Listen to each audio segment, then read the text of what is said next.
Uh, okay. Assalamu alaikum wa rahmatullahi wa barakatuh. Inshallah, we will start.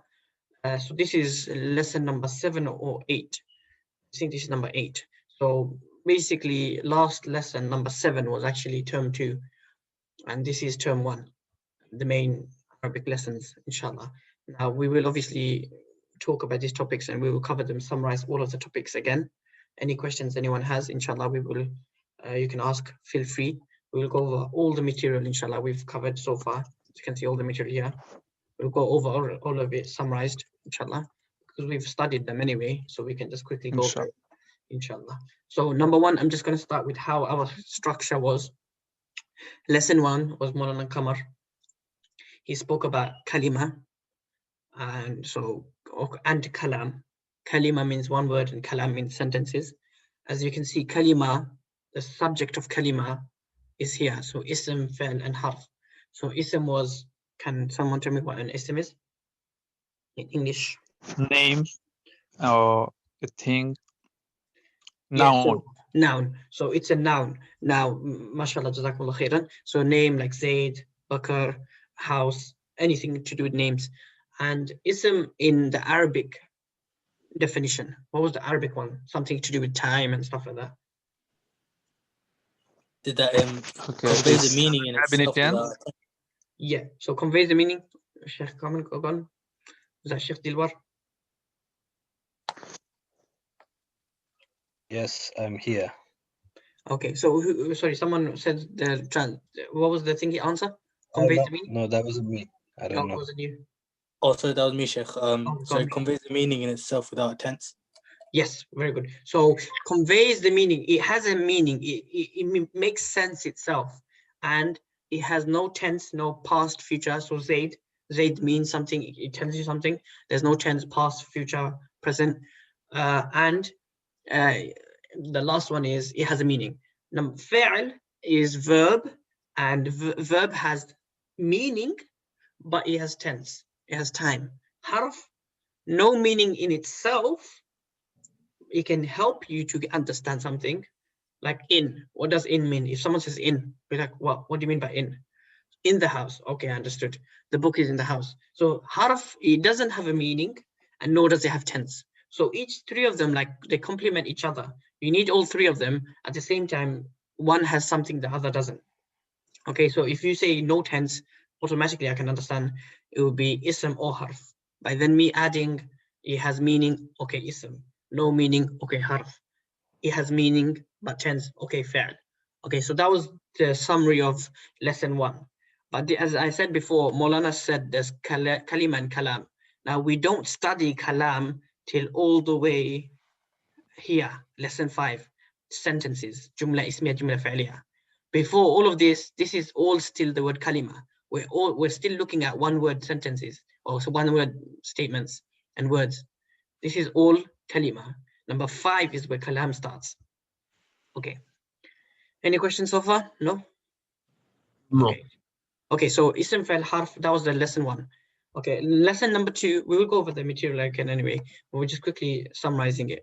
Lesson 2 was obviously me, and we spoke about gender, masculine and feminine, and how to make a word masculine, or how a word is masculine, and how a word is feminine, and how to know if it's a feminine word, what are the signs. Then we did numbers, 1, 2, 3, so singular, called wahid, dual is tathniya, and jam is plural. Okay, 3 or more. Okay, and then we spoke about the scales. So that was my lesson 2. Okay, then lesson number 3, this is where it gets a bit technical. From lesson number 3, it starts getting hard. Lesson number 2 wasn't hard to understand, but to remember the scales and all these things obviously takes a bit of time. But to understand, it wasn't too hard. Lesson number 3 is where it starts getting a bit difficult. Like what is this harf jar, and some of the huruf or some of the harf, they affect the word after them or not. So in terms of huruf or harf, there are 2 types. Some obviously affect the letter of the word after, and some don't. So one example would be of a harf that doesn't affect the word after is waw. Waw means and. So example, Zaid and Amr came. Zaidun wa Amrun. You get it? The word wa will not affect the word after. However, harf jar, the first category, if harf jar makes the word after give it a kasra, so he gets a kasra. So example, fil bayti, the fi is a harf jar and it will affect the word after. So that we'll cover it inshallah anyway, but that was the first section. The second section was fa'l, a verb. So as you see, we've covered ism. This is all ism area. The second one is fa'al. In here, we put fa'al and harf ba. In this order, we've done harf first. Then we've done fa'al, and there's two types of fa'al, two scales, which are past tense, fa'al madi, and fa'al mudari. Oh, you wrote madi here, this is a typo. It's meant to be fa'al mudari. Now, fa'al madi is just past tense, and fa'al mudari can be present and future tense. It can be both. Okay? And then Maulana explained some of the scales which we'll cover inshallah. Lesson number 4, which was mine, was Ma'rifa and Nakira. Ma'rifa was specific and Nakira was not specific. We gave examples of Ma'rifa, example, a name. We also gave example of Alif Lam. How do we know if something is Nakira when it doesn't have, if it's not some of the things that was mentioned? So example, it's not name or it doesn't have Alif Lam. Then we spoke about Halat or I'rab, state. So a word can be Rafa, can be Rafa, can be Nasab, can be Jar. Rafa means when it has a Dhamma, Nasab could be when it has a Fatah, and Jar is Kasra. So we just did it before, that Jar is Harf Jar, remember here. Whenever the word Harf Jar, Fi comes, the word after that is made Majroor or has a Jar. Okay? Then part 3 we covered was Murakkab, was phrases. So we have two types of phrases, Murakkab Idafi, possessive phrase, and Murakkab Tawsifi, descriptive phrase. So we also spoke about the signs. So how do we know a word is mudaf, mudaf ilay? And in Murakkab Tawsifi, descriptive, mawsuf and sifa, we spoke about the 4 conditions that both the mawsuf and the sifa have to have for it to work. Otherwise, if the 4 are not together, then it won't work. And we gave some examples. Lesson number 5. Lesson number 5. Oops, sorry. Okay, lesson number 5. Maulana spoke about sentences. So obviously before we spoke about ism only, and now we spoke about. Feel free to interrupt anytime, inshallah. If you have any questions, just please ask.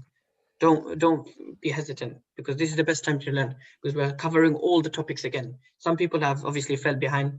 Now this is a time where we can cover. Even if you haven't watched the video, don't feel shy. Don't say, oh, I haven't watched the video, I probably don't understand. Ask now.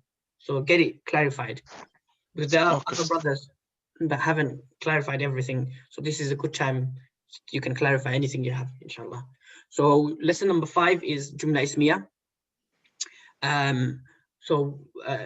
Lesson number 5 is about sentences, kalam, sentences. So we done before kalima, and this is now kalam. Okay, lesson number 5. So there's 2 types. A sentence which starts with an ism, and a sentence which starts with the verb fa'al. So if it starts with the ism, it's called ismiya. If it starts with the fa'al, it's called fa'liya. So jumla ismiya, jumla means like a sentence. So jumla ismiya and jumla khabariya. Oh, sorry, jumla fa'liya. Jumla, a sentence which starts with a verb. Now jumla ismiya. Now jumla ismiya has 2 important areas. Number 1 is the mubtada, the main topic of the sentence, the main subject. Al-khabar is news or any information about the subject. So in Urdu, they say khabar, like news, they call it khabar. And then part 2 was sentences which start with a verb. So there's 2 main parts, but you can also have a third. It depends. Sometimes you can add the third, sometimes you don't need the third. Number 1 was the verb, fi'al. Number 2 is the doer of the fi'al.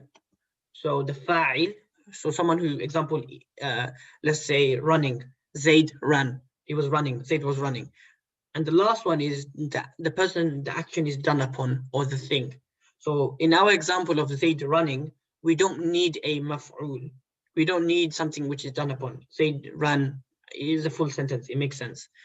But an example would be like, another example would be like Zaid ate. So Zaid ate something. So we would need a maf'ul, or Zaid hit someone. So you need someone receiving the action.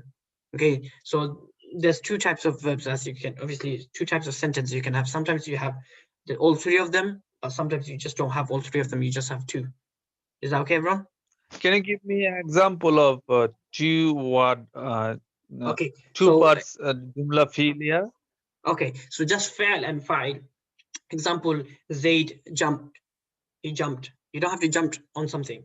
He just jumped. Also entering Okay, the does house. it not make right jump? Does it not make jumla ismiya then? That No, one. no, no. Okay, that's in English, but in Arabic you would say in Arabic generally you can put the fi'al first. So example, farra Zaidun, Zaid run, and then wathaba Zaidun, Zaid jumped. Wathaba is the verb comes first. Okay, You can't bring Zaid first. There's nothing wrong with bringing Zaid first. So you can say Zaidun wathaba, Zaidun farra, but then each style has its own speciality. So when you start with a jumla fi'liya, there's a special Does meaning. it not make more sense when you have a maf'ul in that sentence and then it's jumla No, you don't fi'liya? always need. Okay, maf'ul you don't always need because the sentence is complete. It makes sense. Zaid jumped. You can say Zaid jumped on the desk, but then on the desk you're adding extra huruf. So Zaidun wathaba alal. See, you're adding ala. You can't say Zayd, or like another example, a common example people misunderstand is dakhala Zaydun fil bayt. That Zayd entered the house. They think dakhala, the word dakhala, entering, you need a maf'ul, but you don't. I think, sorry, my internet was crashed a bit, so I'll just repeat that. It says that the example is dakhala. Okay, I'll type it up for you. Oops, Sorry, Ustad, I missed that. Is the word dakhala a maf'ul itself? I Yeah, mean, a sorry, fa'il. my internet crashed a bit for a few seconds. I'm just going to give you an example. I'll explain that again. Okay, so like that was a good question because like dakhala, you think dakhala, everyone knows what dakhala means, right? Dakhala means to enter. Exit. Zaid, Oh, sorry. Zaid, kharaja is to leave. Yes, Dakhala yes, Zaid yes, al-masjid, fil masjid. Masjid. Okay, so Zaid entered the masjid. Now, if it was a verb which needs a maf'ul, then you wouldn't have had fi. It would have been Zaid dakhala al-masjidah. Zaidun dakhala al-masjidah. Remember, maf'ul has a fatha. We will cover this anyway, inshallah. So Zaidun dakhala. And the colors I normally do is red for file. And So for is masjidah here, it makes a more It would be- sense when it's jumla fi'liya, isn't it?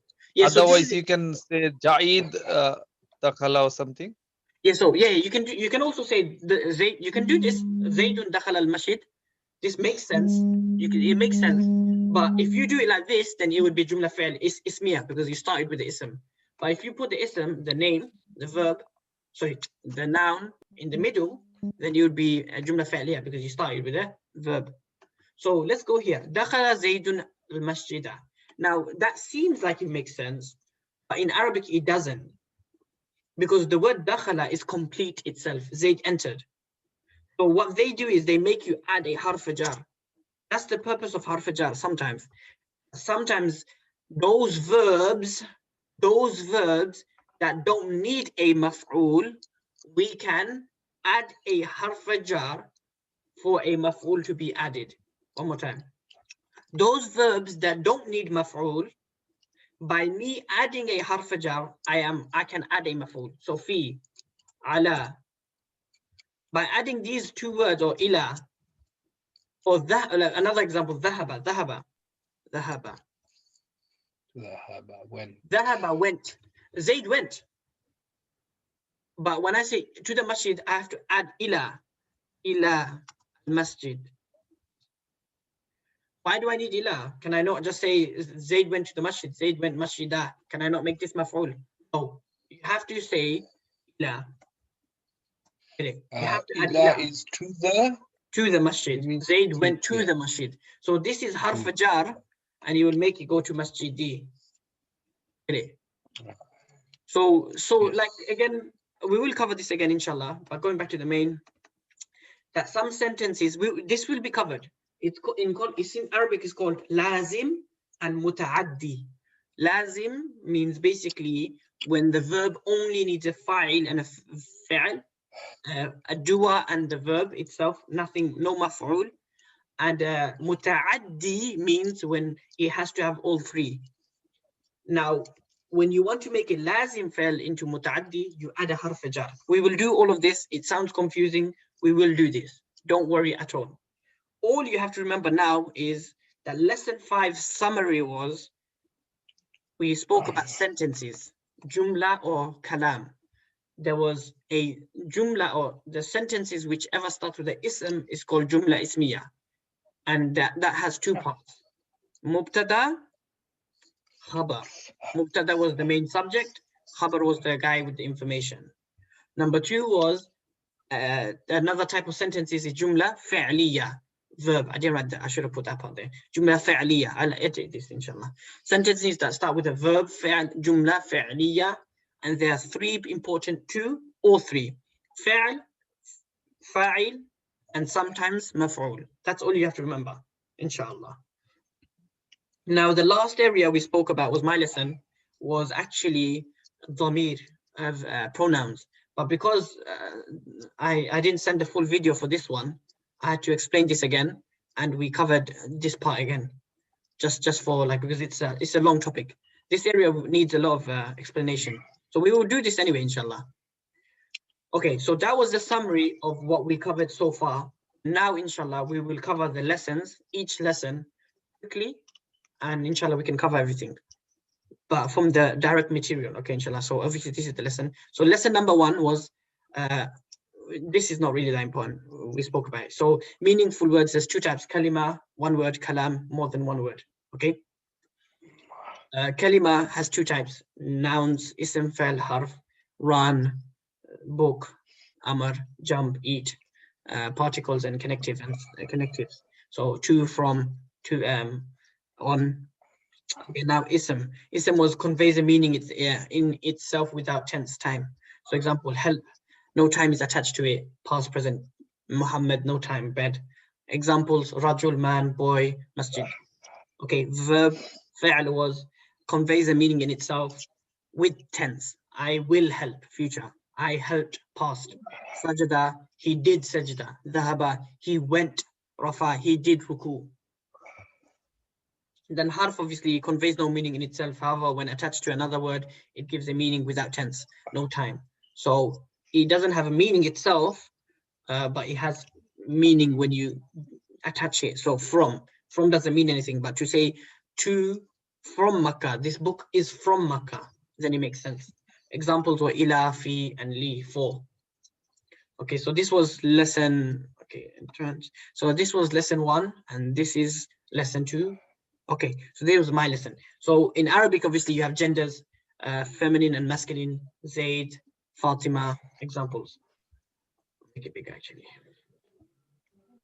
Okay, so masculine word is called mudhakkar in Arabic, and ism will be mudhakkar when the feminine signs are not found. When there's no feminine signs, then the word is automatically mudhakkar. Feminine words are called mu'annas, and basically they are mu'annas when you have the feminine signs. What are the feminine signs? Now, Maulana spoke to me and said that, to be honest, we only really needed to know this one for now. These are extra. You can cover these later. So at the moment, I'm just going to say, for a word to be feminine, all you really need is a ta marbuta, a round ta. Marbuta means around. So whenever you see a ta marbuta, automatically you know it's a feminine. Even if it be Fatima. So, like example, Fatima, Aisha, Imra'a, stuff like that. Okay. All right. Okay, some words, there's a different type of feminine word. All women's names end with the ta marbuta. No. Because we know that most women's names end with the a sound. Yeah, so now we're going to do it. So different types of feminine words. Yeah. Some words do not have 3 signs, but are still feminine. They are words that the Arab chose to be feminine. Yeah, so they are words that the Arab chose to be feminine. So example, Maryam. I'm going to do the drawing. Oh no, you can't see the screen. Maryam. Mr. But isn't that because it's the name of a woman? Yeah, so the word Maryam, it doesn't have a ta marbuta, right? Maryam. Yeah. There's no ta Maryam. It's not Maryama. It's Maryam. It's still feminine because the word is feminine. So some words don't have signs of feminine. They're not feminine words. So they don't have a ta marbuta, but they're still feminine. For example, all names, all female names are feminine, or anything to do with feminine things, it's feminine. Or any body part which has two parts. So, like example, eyes. There's two eyes, right? Hands. They're all feminine. Yeah. Let me do the whole Interesting. screen. Yeah. So I will send you now because we've covered it. I will send you that list. I mentioned it then that I will send you a list, and now I can send you that list, inshallah. Okay. Do Arabs also consider things like cars and ships to be feminine? Cars are not feminine themselves, but the word car, sayyara, is feminine because it has a ta.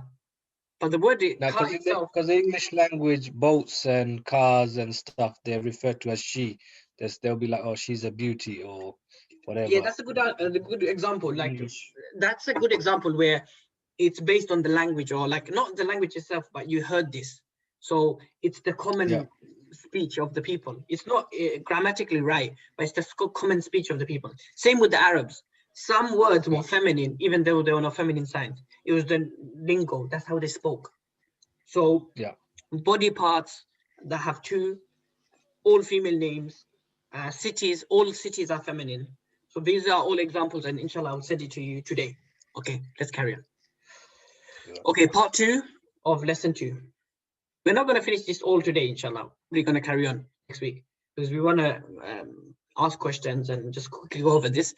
After we finish all the lessons, then I'm going to do a next book. We're going to do the next book called the Das Sabak, the 10 lessons. Then after that, one more book and we should be finished, inshallah.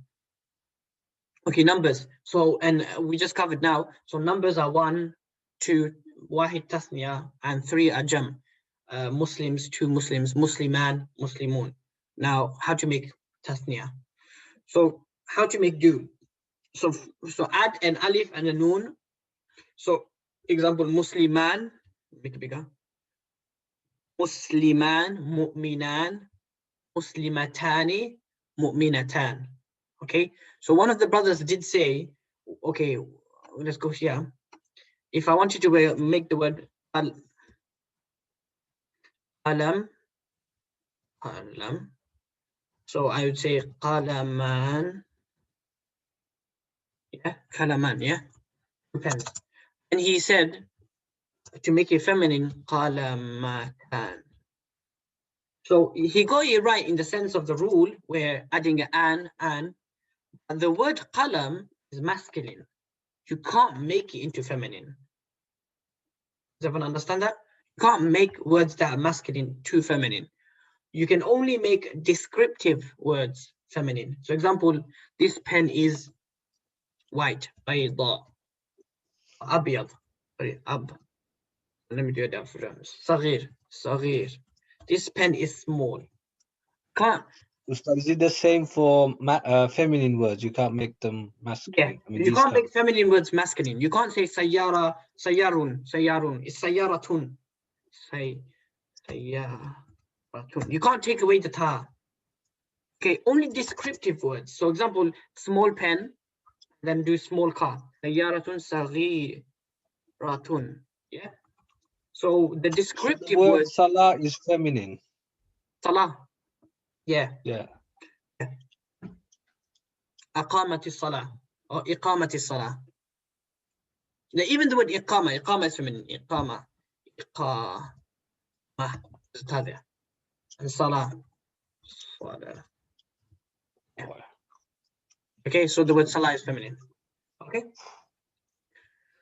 Okay, so it has its feminine sides. We will talk about this a bit later, where the masdar, some people consider the masdar, you've done it before, to be can be masculine and feminine, but we will talk about that later. It's not important at this moment, but generally yes, any word with the ta is feminine. Okay, let's go back to this. Now we have 10 minutes inshallah till we have to break, and then we'll join again. Okay. So musliman, muslimatan, muslimatan, and okay, jam, plural. So you add a waw and a noon, muslimun, mu'minun, qanitun, like that. And for women, it's different. You add a alif and a ta, muslimat, mu'minat, qanitat. Okay, everyone understand that? For tasniya, it was easy. You just had a alif and a noon for both. For plural, you have to add a waw and a noon. So muslimun, mu'minun, muslimat, and mu'minat. For women, you add alif and a long ta. Okay, any questions? Okay, now the same way feminine as we did before, some words are automatically feminine even though they don't have feminine sounds. In Arabic, there are some or some plurals that don't follow the normal rule. Yeah, we call them irregular, not regular. The regular rule was to add a waw and a lam, waw and a noon, or a alif and a ta for feminine. But these irregular ones are basically when they're broken. So like in English, you have man and men, like that, masjid and like that. So examples would be like don't say rajulun, rajulun. Let me try. You see the screen, right? Writing. Rajulun. You don't say rajulun. It's rajulun, rijalun. Masjidun, masjidun. You don't say juduna, you say masajid. Masajid. Yeah. Okay. So like that, they're called broken ones. So rajulun, rijalun, alimun, ulama. You don't say alimun, masjidun, masajid, sanamun, asnamun, baytun, buyutun. Okay, so these are broken ones. Obviously, you learn them anyway, inshallah. So lesson number 3. Any questions till now? So far, these are not that hard. I think they're quite easy. Any questions? Yeah, that's fine. Okay. No. Lesson number 3. Okay. Okay. Lesson number 3. So in lesson number 3, we're looking at 2 areas. Huruf jar, or generally huruf. We've covered ism and fa'al now. And sorry, we've covered ism. Here we're going to cover harf, and we're going to cover fa'al. So harf, the plural of harf is huruf. See another example. Harf, it's not harfun, it's huruf. See, it's broken. So harf, huruf. Okay. So huruf jarra. So Ustad, is there like a pattern based on how the singular word is arranged, which dictates how the plural is? Okay, you're gonna have to elaborate a bit more. So can you give me an example or try to like sometimes like the form? Yeah, you will do this. That sometimes yes and sometimes no. Some words, there is sometimes if a word derives from a verb, then it can have example is quite difficult, but yeah, you can have both. There are some that can help you understand forms and sometimes no. So we will do this later, inshallah. It's called masdar mushtaq, which Maulana Kamal indicated towards masdar mushtaq and masdar jami, masdar and mushtaq. We will cover this, inshallah. And inshallah, we will speak about that then. Is that okay? Jazakallah. Yeah. So inshallah, when we start thinking, it will be one of the first lessons. Okay, so huruf. So there are 2 types of huruf. Some huruf that affect and some huruf that do not affect. Huruf that affect are called huruf jarra. Okay, so they affect the word after it, meaning the end word. So the word so example, if we have the word bayt, it'd be al baytu. And what you do is you add it would be baytu, yeah, dhamma. But what will happen is by adding a kasra or harf jar, it becomes bayti. So example, it would be like this, the original, or masjid, or let's say al-bayt, it would be baytu generally. But if I say fi, it becomes fil bayti, fil ardi. That comes like a million times in the Quran. Fil ardi. You will never find fil arda. That makes sense. Okay, so it will always be fil ardi. But the general state of a word is rafa. Remember what rafa was, the 3 states? Rafa, nasab, jar. Dhamma is rafa. So this is the general state. then it will only be kasra when there's a harf jar, ila,